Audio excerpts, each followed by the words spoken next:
Alrighty, guys. So today, what we're going to be talking about is how different ways that you can do market research, and I am going to share with you some of the method that I use to do market research and some of the variables that I take into consideration. And in that way, we can also possibly implement this and then file, experiment live together. So before we start, if you guys want to put in a chat or you can unmute yourself, what are some of the ways that you guys explored doing market research in the past? Just so I can kind of gauge what you guys tried so far.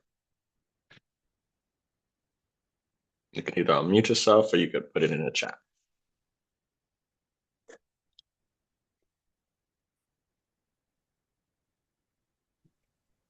Neil, I don't know if you unmute yourself or unmuted yourself. Yeah, I traditionally I utilize Zillow. So I would Hmm. find vacant parcels of land with similar size, location within the county, similar features. I would look at sold and for sale. But recently I've been using Land Portal and they've really sped up that market analysis comping process. So I kind of use Land Portal as like my initial gut check, like right before I'm going to do that first call, with the potential seller. And then I do more Hmm. deep analysis still using Zillow. Nice. Sweet. And I'm actually glad that you mentioned Land Portal because that's one of the tools that we're going to use now in today's demonstration. But you can also use Zillow as well too as like a free resource. But the number one thing that I'm going to highlight today using Land Portal is it gives you a map data and you're able to see the numbers of certain things using a feature in Land Portal that Neil talked about. So that's good stuff, Neil. Jasmine said Zillow, Redfin, and Land Insights. I've been hearing a lot about Land Insights. I actually need to look into that. Jasmine, do you mind sharing a little bit about Land Insights? I think they're Land Portal's competitor, right? So, Yes, it is very like detailed. It's like a one-stop shop. You can skip trace, you can do your market research. They kind of have a tool where it analyzes the market for you. It's like a Chrome extension. So when you are looking at Redfin or Zillow, it'll automatically pull up the price per acreage. I've been using it for larger acreage. okay, sweet. How long you been using it for? If you don't mind me asking. I started a few months ago, but I Sweet. pulled my first list as far as marketing in July of last year. Gotcha. Okay. I think I'm not too sure because I haven't dived into Land Insights as thoroughly as I did Land Portal. But these two things that I'll be going over should be on Land Insights. So Yeah, it's similar. everything that I'll be going over today would be it's universal. It's just a matter of convenience or doing it on Zillow. You just have to do a little bit more math. Um, but let me go ahead and share my screen so that way I can show you guys. Go ahead and let her in.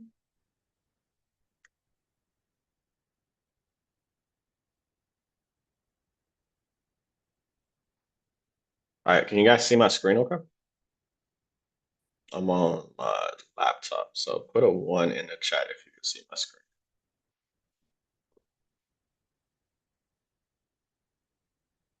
All righty, perfect. All right, so today what we're going to be going over is we're going to be going over sell-through rate and absorption rate. Okay, so sell-through rate is just a simple formula that you can use again, regardless of platform, regardless of software. You could do it on Zillow for free, and you just have to do a little bit of math if you're going to do it on if you're going to do it on Zillow. But essentially, sell-through rate tells you what percentage of properties listed actually sold during a specific time period. Okay. So basically, the way the math ends up working out is properties sold divided by properties that were listed in a given time period. Okay.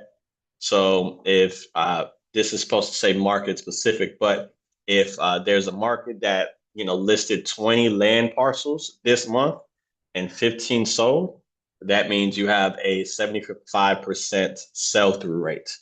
This is basically giving you the data of what's going on in the market.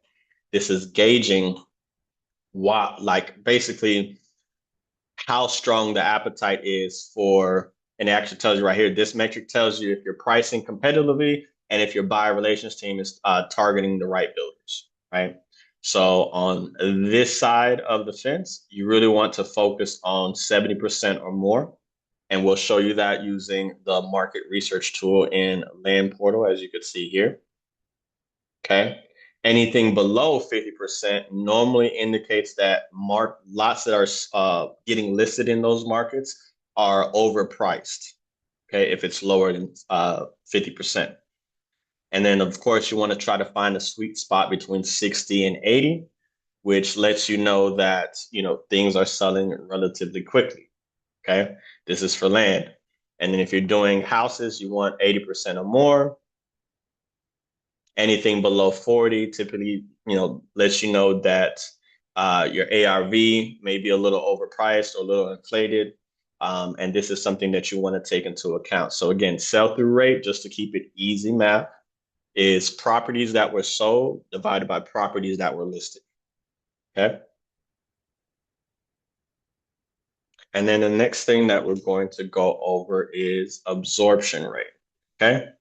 This basically shows you how long it will take to sell all available inventory at the current sales pace. Okay, it basically measures, has anyone ever heard the term of, a buyer's market or a seller's market? This is the math that they use to determine whether it's a buyer's market or a seller's market, right? And this is the math that they use to essentially, let I think the right word is economics, or people that are into economics. This is the math that they use to determine how many months of supply are in a particular different market. And the way you break down absorption rate is total inventory, meaning how much properties are listed for sale, divided by the average monthly sales. Okay. And again, if you're doing this manually, you have to do a little bit of math. If you have other tools like Land Portal or Land Insights, this stuff is automatically calculated for you. Okay. And the way you would gauge a market temperature is a slow market, right? Has another term that's also thrown out there in the real estate world is how much inventory is out on the market. Okay. So this goes down to basically supply and demand. So basically, the way it breaks down is if you have a lot of inventory, that means buyers have a lot of options. If you have a shorter amount of inventory, that means buyers do not have a lot of options and sellers have the upper hand. Does that make sense? So whenever you're in a market that has 7 months or more of inventory, that means it's too much inventory. Negotiation is harder, and builders are not going to be in a hurry to buy lots because it's they have the pick of the litter. They can choose any lots. They don't necessarily, there's not going to be bidding wars because there's so much inventory on the market, right? Typically, in a slow market, when there's 7 or more months of inventory, buyers typically tend to offer less on deals because they're not in a hurry. They have the leverage when it comes to negotiations. Typically, in a slow market, another thing that you also see is lots sitting on the market for a longer period of time. Okay. So this is also an opportunity where you don't necessarily, when it comes to like marketing channels, if you understand that you're in a slow market, that's when you will probably pivot to agent outreach and probably reach out to agents that have, a listing sitting on the market for 8+ months. And then they're just twiddling their thumbs, waiting for an offer to come, or they're waiting for the seller to get on board and realize, listen, the market's not what it used to be, right? Then you have a balanced market that, it's about 5 to 7 months of inventory, and no one necessarily has the leverage in a balanced market. However, when you're in a hot market, there's low inventory. meaning there's not a lot of options out there. Deals are moving fast. There's bidding wars happening. And then this is the market where basically you want to make sure that you're kind of aware of when a hot market is on the horizon because you'll start seeing the shift a couple of months before it even gets to this point. Does that make sense? If you guys remember in 2021, a little over the pandemic, that would be a time period where it was considered a hot market because both for land and for houses, you had people overbidding on properties, right? Things would be listed, let's just say for 250, it will end up selling for 300 because there wasn't a lot of inventory to choose from and people were in dire need, right, of housing. And then obviously there was a lot of money going around in the economy at that particular time. Another thing to be mindful of, because there's like talks about this now, is whenever interest rate drops as well too. The current up and down landscape of interest rates also plays a part in this as well too, because when interest rates are lower, people have more buying power. And if you're doing land specifically, that's when buyers typically tend to start being a little bit more aggressive on the lots that they purchase because they know that if they strike while that iron is hot, they're going to rush to build as many homes as they can to try to sell to people that can afford the lower interest rate. Because the lower the interest rate, the more money people can afford. The higher interest rate, the higher the interest rate, the less money people can afford to spend on a housing. Does that make sense? Any questions on sell-through rate or absorption rate when it comes to market research? Because now we're about to use the map to kind of show and see now that we've gone over definitions and things of that nature.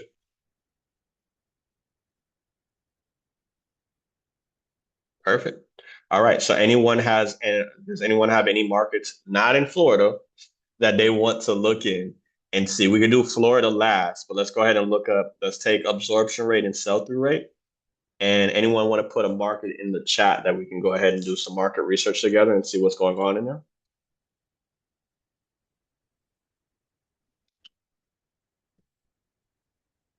Or it said Knoxville. Knoxville, that is Tennessee. Oh, Knoxville, Tennessee.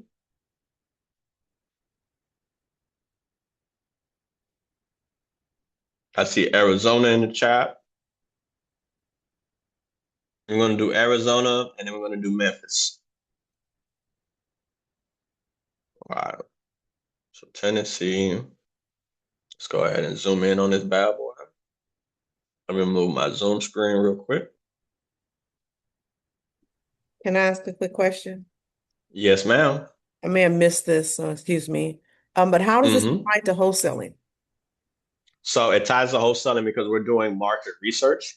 And the two things that I just went over, absorption rate and sell-through rate, will show you pockets of areas where there's high activity and when Mm, deals are moving fast or when people are buying a lot of deals. So this could be used for both land and houses. okay, So if you want to find a different way to find different markets, this isn't one way that you can use to do thanks. them. And then right here on Land Portal, I don't know what it looks like in other areas, but right here in Land Portal, it'll give you kind of a color coordinated system that you can use, whether there's low activity, medium high, or high activity. And then if you zoom in at the top, you can use your filters or you could do market search, either or. So let's go ahead and do Memphis is the first one, or Knoxville, I'm sorry. Oh,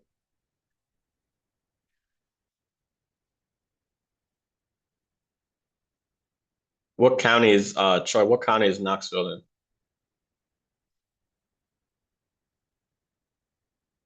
in? Give me 1 second. I have to look it up. Hmm. And then you can also look it up by county as well too. So let's see what's going on in the. Let's see if Memphis, as an example, just pops up. If not, we can look it up by county. Oh yeah, we gotta look it up by county. Actual Knox County. Oh, Knox County. Hmm. Okay, boom. Here we go. And then we're gonna search market data. And then right here, all we gotta do is go ahead and put in sell-through rate. And then one of the things that you can do is, as you can see on the left-hand side, let me go ahead and get my annotate real quick. On the left-hand side, you see numbers of acres. It's going to break down what the sell-through rate is between 0 to 1, 1 to 2, 2 to 5, 5 to 10, et cetera, et cetera. Okay. So for those of you guys that focus on like the infield lots, you will look at this. And then you'll see the timetable within the last 7 days, 14, 30 days. So in the last 30 days, you have a 38.46 sell-through rate. Okay. So if you remember what sell-through rate is the percentage of land listed, sold over a certain time period. So sold parcels divided by listed parcels. Okay. So let's just say, to put this in regular format, if 100 properties were listed in 30 days, only 38 of them were sold. Is that a good market that you want to be in a 30-day time frame? Give or take, right? Tam Man, is like, I don't know, 50-50, might depend. But then if you go on a 90-day time frame, right? Look, anything over 100, that means in 90 days, everything that's being listed is being cycled through. So you want to think of it as first in and then first out. So within 90 days of properties getting listed, 100 more properties are getting sold than are listed. Does that make sense? That means if you price it correctly, you should be sold and found a buyer within the first 90 days of listing it on the market. This is letting you know it might take some time, but based on this historical data, because even look, if you go down 6 months, 116. And a year, again, if you price it right, God willing, way more properties are being sold than are being listed for sale than a year time frame. Okay. So this is basically letting you know, if you're doing infield stuff, it may be a little slow at first. Buyers may not be moving it fast, but within 90 days, if you price your lot right, you should be guaranteed to sell the property. Make sense? and this And is then you just want to, for property, correct? Not land. Oh, this could be for anything. This is specifically for land, because right here we have land data. But right now, we're using land as an example. But the reason this can work for houses as well too, because remember, it's still the same math. You're just doing it with a different asset class. So you would use the same math for houses and come to the same conclusion as well too. Make sense? yes, sir. Thank you. And then no problem. And then of course you want to apply that same logic to 1 to 2 acres. You can see in 30 days only 25% of properties are getting sold. And then if you go to 90 days, you're at 80%, right? So this is letting you know it might take you 3 months to sell a deal, depending on what the buyer appetite is in that particular area. Make sense?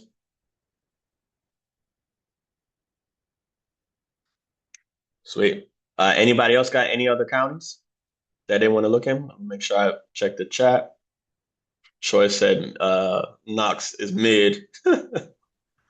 Let's look at Arizona. Arizona, what county in Yeah, Arizona? maybe Tucson. What county is it at? What county is that in? Tucson is a county. Oh, okay. Yeah. I think it's Tucon, if I'm not mistaken, something like that. Not the So best. Tucson's not in Pima County then? I think Tucson Pinos, I'm not sure. They may be one and the same or vice versa. Can you But you put may be the right. county name in the chat? Uh, yeah, actually wrote Pino. Is that Pinal? Pino County, I think. Is it Pinal or Pima? It's Pino, I Okay. think. Let's see. Tucson, Yeah, between the two.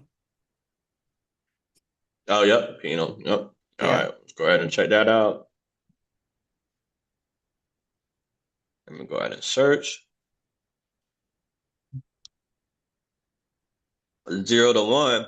What we looking like Low. on the sell side? Super low. Yeah. Hmm. 90 days, 36, 6 Hmm. months.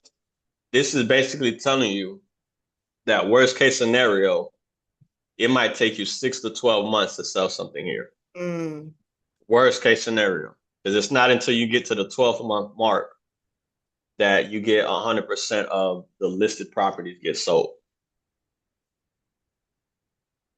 Make sense? Yeah, it does. Not a, Now, not a good choice. right, but and again, this is also where you got to also understand, I guess, market sentiment based on what you're doing with land and stuff like that. But you have other right here. This 2 to 5. These 2 to 5 acre parcels within 14 days, 75% of them are getting sold. But then you can see a little drop down on 30, rise back up on 50. But it's not until you get to the 12-month mark where you get 100% of them being sold. You know what I mean? Yeah. So So, I just checked it out. Tucson is actually in Pima County, Pima.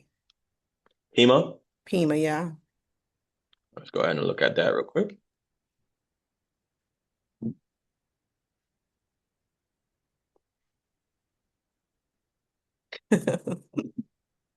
Did it update?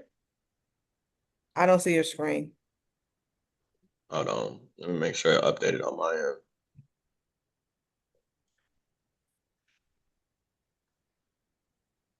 Okay, there we go. Just wanted to make sure we was looking at the right data. Oh, yeah, Debbie saw it too, that it's in Pima County. Thanks, Debbie. Shout out to Debbie. Debbie's on it. It might be my Wi-Fi. Might be taking. Let me try to refresh. Oh wait, here we go. Oh, I think I like what I seen in Pima. Are you sharing your screen? Yeah. Can you guys see my screen or no? Oh, Now we can, but we couldn't Oh, before. okay. I Yeah, don't we see can it see it now. still. I don't see it. Oh my goodness. I don't see your screen. Wait a Golly. minute. Wait, I don't see it. So Here we Maricopa's go, probably bam. gonna go really high as well because Oh, wow. Tucson, Look at that. Wow. Damn. Tucson's the second largest This city, and then this Phoenix is is the great. largest. Jackpot. Damn. Yeah, Tucson is going crazy. So Damn. Maricopa, where Phoenix is probably gonna be ridiculous as well. I used to live in Phoenix. Jackpot. Ooh. Do y'all know what this means? Yeah, Everybody, let's Cash get the cow. word. People need to God be damn. changing this stuff up. Yeah. everybody's moving further to Tucson because Maricopa County and Phoenix and stuff is way, way too expensive. So if you go further down to Tucson, it's getting a lot cheaper, and that's probably why these numbers are so high right now. Oh, people are going south. Oh, wow. Okay. Well, Maricopa may not be, but I'm And still curious to see what it is, though. Pinell County is between Maricopa and Pima, and actually Pinell County is kind of bad because it's more like the reservations and stuff. Isn't that where Mm. Casa Grande is, right? Yes, and Casa Grande? I'm in Casa Mm-hmm. Grande. Yeah. So, and it's I mean, you if you know people, it could be a good market. But if you don't know anybody really or find yourself some good buyers, you ain't gonna do well. Bottom line. I've been doing this for five Yeah. years here. You have to really, really know these buyers. You need to know other wholesalers. And I'm with one of the big hotshot wholesalers, and I'm still not doing well. Hmm. So Yeah. it's everybody's going that way because it's a much cheaper. Yeah. And if you also look at it too, this is how you know all of this correlates because if you look at the months of supply, it is super low. It's less than 1 month supply. Oh. Literally less than 1 month supply on all of these asset classes. What were you looking at before with the big numbers? You're looking at that was sell-through Sell rate. through, right? Yeah. Ah, got it. Okay. Yeah.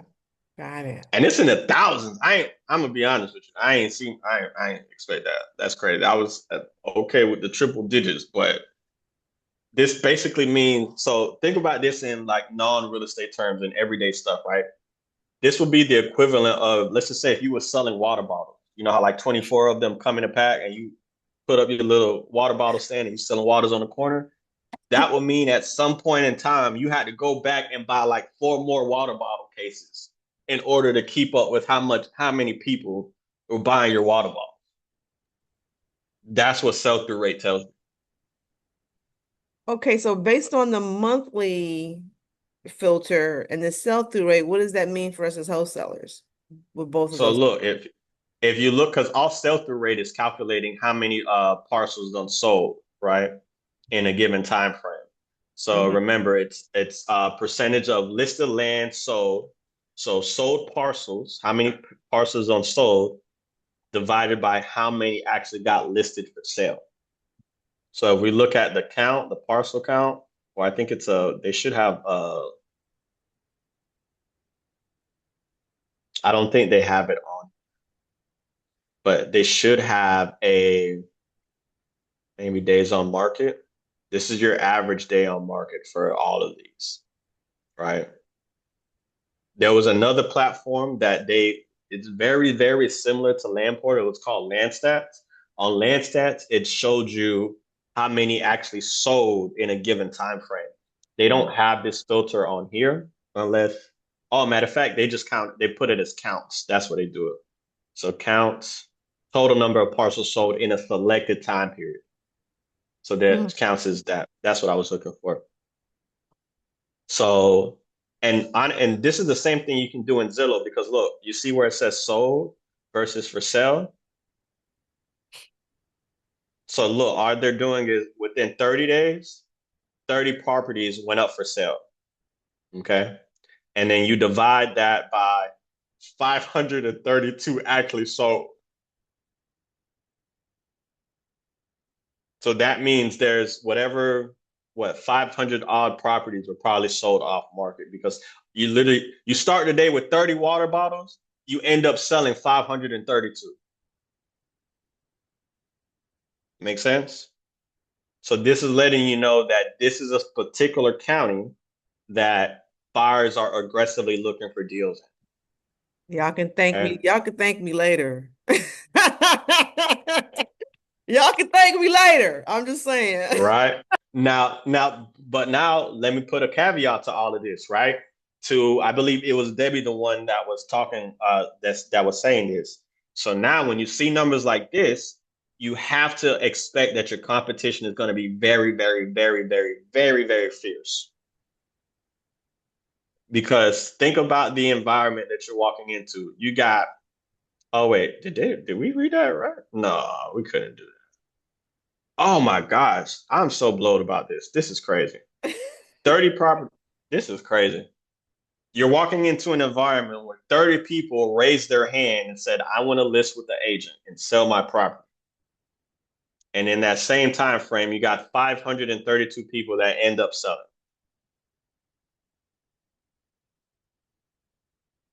So this means you're going to be entering a very competitive market where everybody and their mama probably calling these sellers. Now, this is two things, taking a step further. Remember, we're doing county. Now you got to do the homework of where's the hot area in that particular county. Make sense? Because again, this is county-wide. You know what I mean? So now the hard work comes in as to, okay, what part of the county is the hottest? And then the second part is understanding that everybody's calling buyers, or you got to know somebody that know the buyer, to Debbie's point, and you got to expect that sellers aren't the only one. You ever hear when we get on the phone with sellers, they be like, "Oh, so and so offered me 50,000. I got an offer for X amount." This is what that means. That there's an area of opportunity where buyers are hungry, but you got to do a lot of work talking to the sellers because they're getting hit up from everybody. And the more people contact the same sellers, the bigger the ego of the seller. Okay. So this is also one, and then again, this same thing that you're doing, you could just literally go on Zillow.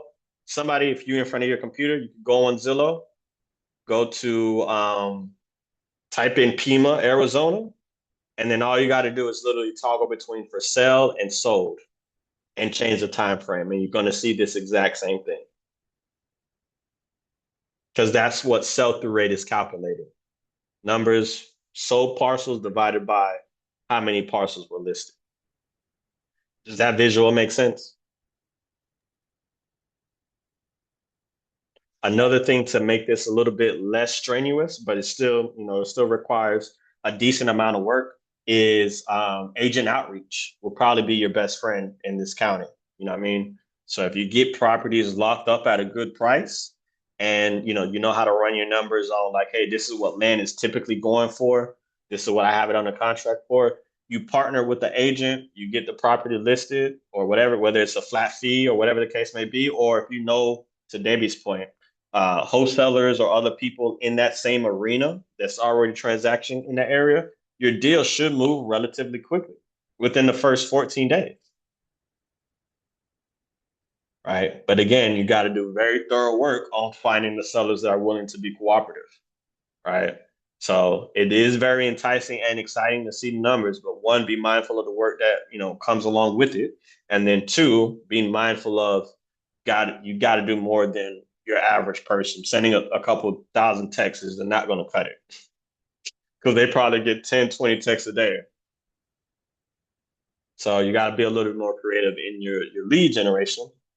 And the main thing that you want to train your eye out for is as long as there are more properties sold, this is a very, very extreme example because this is clearly, Tam, this is a super hot market. However, what you want to see in any given time period is more properties sold that went up for sale and make the number make sense. In this particular example, this is a very, very like crazy, crazy market. That is wild. But essentially, yeah, I was looking, that's percent. I'm curious what the absorption rate was like. Absorption rate, total sold versus total available. Yeah. This is letting you know that the buyers are buying. Absorption, you want to think of this like this. Absorption lets you know that the buyers are hungry. The sell-through rate lets you know that deals are selling quickly because the buyers are hungry. So they're almost like two sides of the same coin. One is for sellers, indicating how fast sellers are moving off their property. And then absorption rate is letting you know how fast, what is the buyer's appetite. So in a market like this, what would be your thoughts on targeting larger acres? You got to look at the sell-through rate because like for example, this one right here, you see 20 to 50 acres in 14 days, 100% of them are selling. Right. Yeah. So now you want to do the count of, okay, how many are actually selling? So 20 to 50 in 14 days, it's only one. So one went up for sale, one sold. One up, you know what I mean? But in 90 days, look, 90 days, seven, and you can actually click on these as well too and see what they sold for. You see, got 39 acres for 950, 22 for 139, 36 for 2 million. And these are all relatively recent. Look, these are November, December. These were all three of these joints sold in December.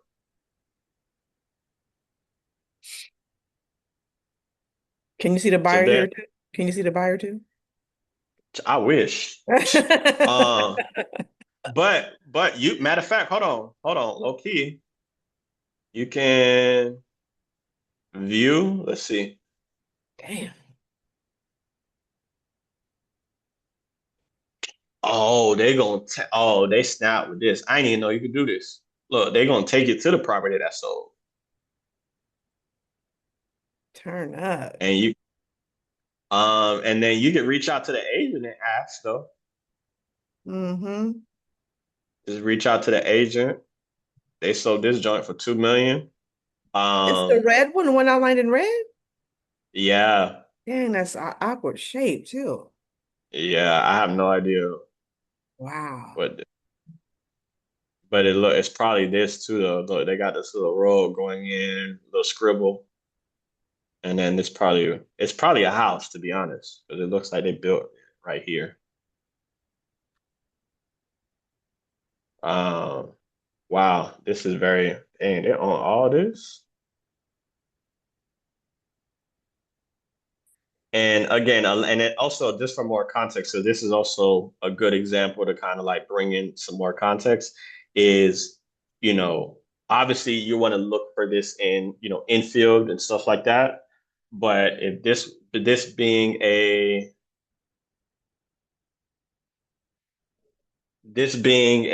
36-acre parcel, you got to keep in mind that, you make sure you have a buyer in mind that you're already in talks with if you're going to be going after like the bigger acre stuff as well too. And that's probably why it sold for 2 million because they got a house on it. You know what I mean? And then for the bigger acres, to also further your question, Tam, you see, look, in 90 days, 3 of them went up for sale. 7 of them end up selling. So even if you see a ratio like that, 7 properties are sold, but 3 went up for sale, that's even a good indicator that, okay, this market got a little bit of traction. And it's natural for the bigger acres to sell less than the smaller acres because there should be more smaller acres than it is larger tracts. You know what I mean? Like there's only going to be so many 20-acre parcels in a given area, let alone, people that decide, okay, because it's not every day that people say, I'm going to sell 20 acres. You know what I mean? It takes time for all of those things to play a part. And then if you look in the last year, only 45 people done sold 20 to 50 acres. So that's also a big part. The person that actually taught me this, what he does is he looks at 100 acres or more, or 50 to 100. And then what he looks for specifically is bigger lots that he can subdivide and sell off in smaller parcels as well too. Right. And of course, it has to be in a good area. Got to have some decent amount of road frontage in order to be able to do that and stuff like that. But that's something that, you could do it, like I said, with any range. And the biggest thing that you want to look for is, again, more properties being sold than properties being listed. Make sense? Can you click on for sale real quick? Yep.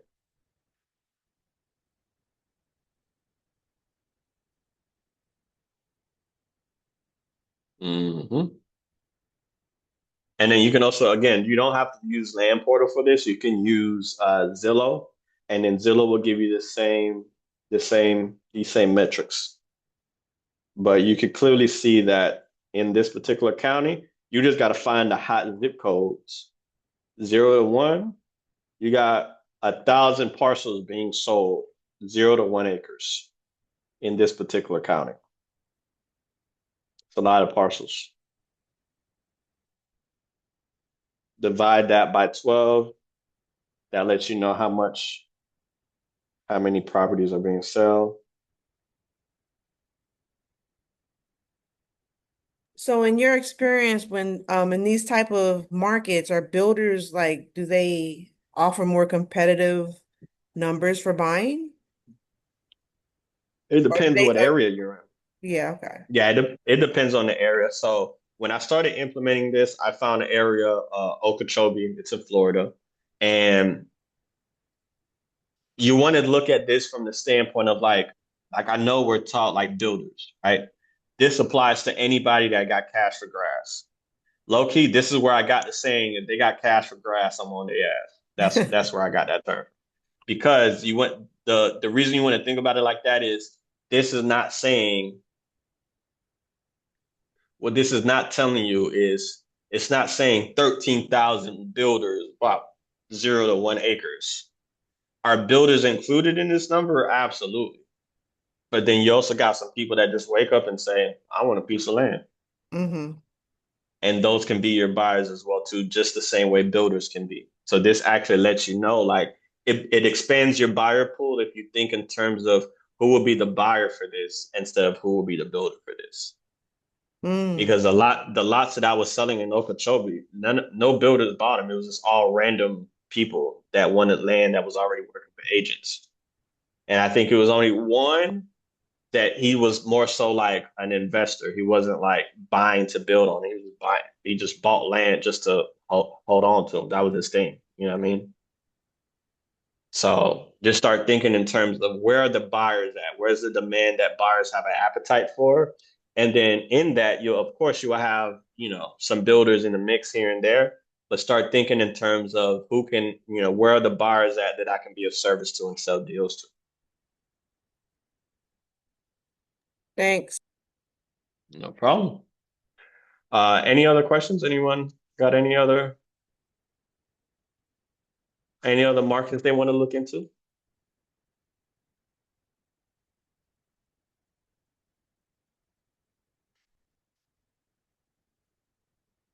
You could put it in the chat. We could look at a couple more, see if we can get some more surprises. Let me see. I think we had some other ones. What county is Memphis in? Brittany?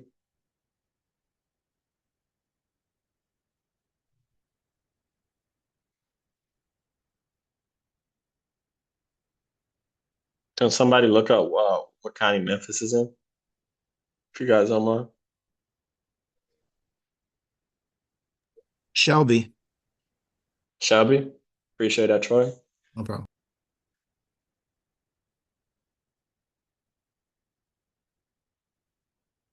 Oh yeah. Let's go ahead and see what's going on in Shelby County. All right, so let's start off for sale.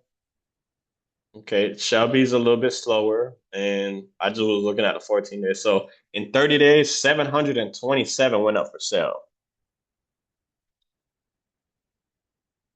Only 227 of them sold.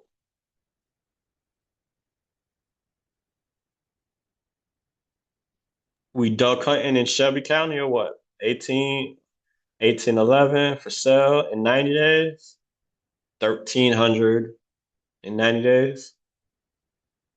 So that's letting you know it's a little bit slow, not too fast, but if we look at that percent and as far as the percentage wise, this is the math. You know how like we're toggling back and forth?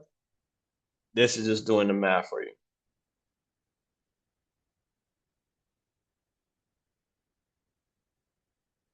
Make sense? So this is one of many ways you could do market research and then just apply to, specific areas that you have in mind. I think another cool thing that you can also do in here is you can do heat maps. And then based off the heat map that you see here, you see where it says statistics. And then just go ahead and do sell-through rate. And then you see the heat map change, right?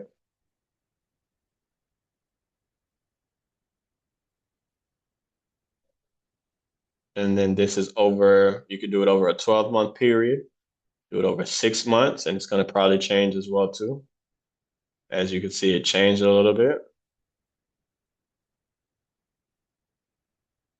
And then if you hover over the counties, if you don't want to search it individually and you want to take the time to see, okay, what this county doing? 57%, Marion County. The Hillsboro's at 81. You got DeSoto County at 118. You can just do it county by county in whatever market that you're in, right? So this is just another format to do it. Be mindful of non-disclosure states as well too, states that don't necessarily give you the price that lots are asking for. And then another thing to keep in mind is this gives you a very clear picture of where not to go, right? And then from there, what I would highly encourage is no matter what area that you decide to pick or dabble in, one, understand, the landscape of things. Definitely identify. I'm gonna keep crediting Debbie on this call because she said something very imperative that you want to know who the players are, right? No matter what market that you're in, hot, cold, north, south, east, west, you definitely want to make sure who's responsible for majority of the activity. What are some of the agents that are constantly selling deals? Who are some of the buyers that keep on buying a lot of these deals that are showing up as sold? You know what I mean? And there's a lot of homework to do other than just identifying the hot zones, right? And then once you identify it, going back to our lessons that we reached out for a couple of weeks ago is now once you identified okay where the areas of opportunity are, you just got to be consistent in your agent your outreach for sellers, and then also building those relationships with agents, buyers, builders, whoever the buyers may be in that area, and that way you just have constant lead flow coming in. So once you tie your specific market in, you can of course delegate that to lead mining pros. You can delegate it to, a VA, whatever the case may be, but you want your action taking to be executable very, very fast. Okay. And this is one of the ways that you can, and actually Lead Mining Pros has a partnership with Land Portal, and you can have Lead Mining just pull your list, skip trace your data, and cold call for you. So once you've identified a market, which shout out to Tam because I ain't never seen no market like that, which is crazy. Try to be creative in all of this and find a market where it has a pretty decent demand, but maybe other people might have not have heard about it yet, right? And then that will you will by then create your competitive advantage as well too. Carla, go ahead. Happy New Year, Nick. I Oh, just hey, saw what's this going on? only. Yeah. Hey, you called me, Oh, Carla? You called me. I was just trying to sneak in here. Thank you. Well, Yeah. I asked you the question. So you have is it necessary to get Land Portal since you guys have that relationship? Can I just deal with you? So, well, um, oh, go ahead. yeah, well, and I know you might be talking about something different, but the way our relationship works with Land Portal is we're more on the data side. The features inside of Land Portal, I would still pursue Land Portal for. Like they have a great comping feature. The mapping feature Francisco just showed all of you. That's a great feature. But think about us for data. One cool thing about us to consider when using Land Portal is they charge you for their service and then they charge you for their data on top of it. Now, there's nothing wrong with that, but most of my packages include data for the same cost, which means I recommend using Land Portal as a research tool and as a comping tool. And you could still do it to plug in your criteria, but don't pull the records because they're going to charge you 6 cents plus. And with me, it's already included. So I don't want you to double pay for the record. So I'd use it, but only for their tools and then use us for their data. Glad you came on here. That's great to know. Yeah, Perfect absolutely. timing. Yeah, my Yeah. pleasure. Jasmine said, when do we get the replays? They're uploaded into the Circle community, Jasmine. I have a I can send you question, the link for that. What's real up, quick Tam? question. How many text campaigns can you run at one time on Flow Fusion? I think it's more so like that. The count is regulated by like the carriers. So let me put it to you like this. So because SMS is regulated, right? You want to make sure that you're keeping track of your opt out and making sure that your campaign is not receiving a lot of complaints. Does that Okay. make sense?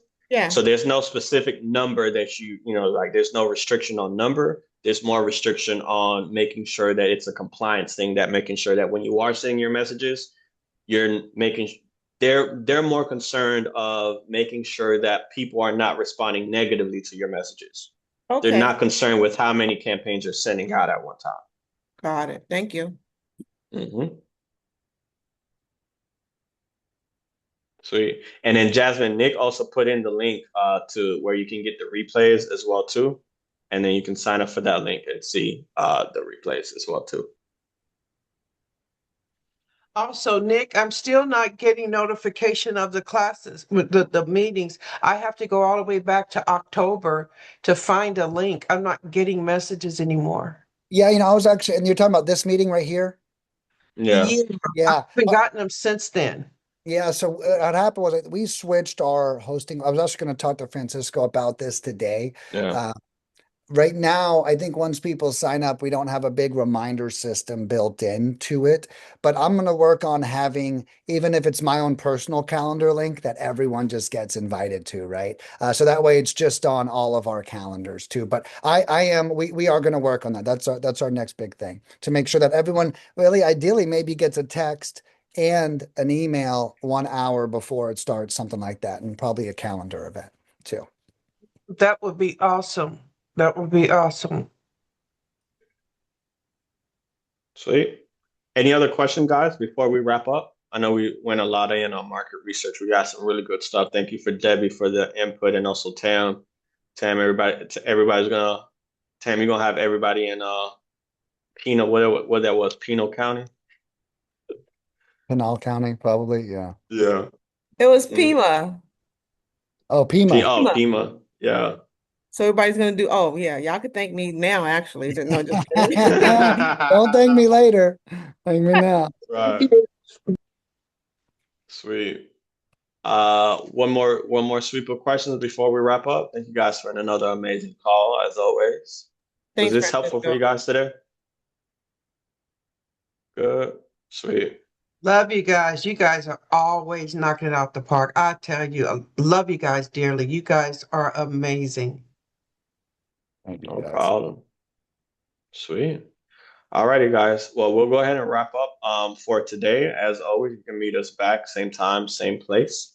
And yeah, we'll be back next week. Let us know. Let me know also if you guys have any other topics that you want me to cover. Because I really enjoyed planning this lesson plan for you guys this week. So just let me know if you guys have any other topics you want me to cover to help you guys out. Okay.